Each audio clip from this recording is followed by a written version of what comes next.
कार्तिक महीने में आंवला नवमी आती है तो हमारे यहाँ की पहले जो माताएं होती थीं वो भोजन का टिफिन बनाकर आंवले के पेड़ के नीचे पूजन कर कर आंवले के पेड़ के नीचे भोजन करती थी।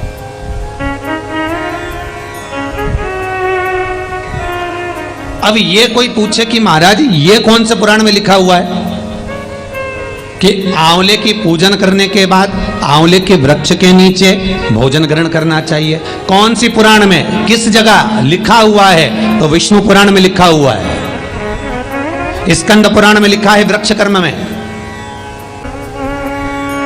महाराज विष्णु पुराण में लिखा हुआ है कि आंवले के वृक्ष के नीचे आंवला नवमी के दिन पूजन करने के बाद भोजन ग्रहण करने पर शास्त्र कहता है, हमारे यहाँ शास्त्र वर्णन करता है, विष्णु पुराण कहता है कि जब आंवले के वृक्ष के नीचे आंवला नवमी के दिन भोजन ग्रहण किया जाता है कार्तिक के महीने में, तो शास्त्र कहता है 33 कोटि देवता, मात्र तुम्हारी जो पत्तल लगती है, भोजन का टिफिन खुलता है, उतनी देर में 33 कोटि देवता आंवले के वृक्ष के नीचे आकर उस भोजन को ग्रहण कर लेते हैं। उसके बाद जब हम पाते हैं तो हमें वो अमृत फल की तरह प्राप्त हो जाता है, सुख देने वाला। कहते सारे तीर्थों के प्रसाद से प्रबल प्रसाद उस समय पर बन जाता है।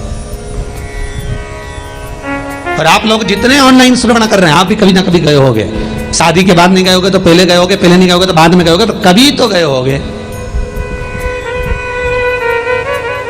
फिर इस आंवले की पूजा ने एक नियम चेंज कर लिया, इसको लोग कहने लगे पिकनिक।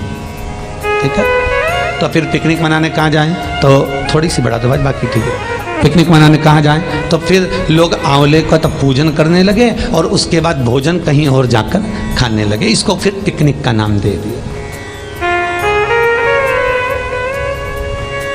पर नहीं भाई, जहाँ कहीं धर्म होता हो, अच्छा कर्म होता हो, भजन कीर्तन होता हो, गौ सेवा होती हो, नाम जाप होता हो, वहाँ कहीं आंवले का वृक्ष हो, ऐसी जगह पर जाकर पूजन अर्चना कर कर पाया गया प्रसाद स्वयं 33 कोटि देवताओं के सुख को प्रदान कर देता है।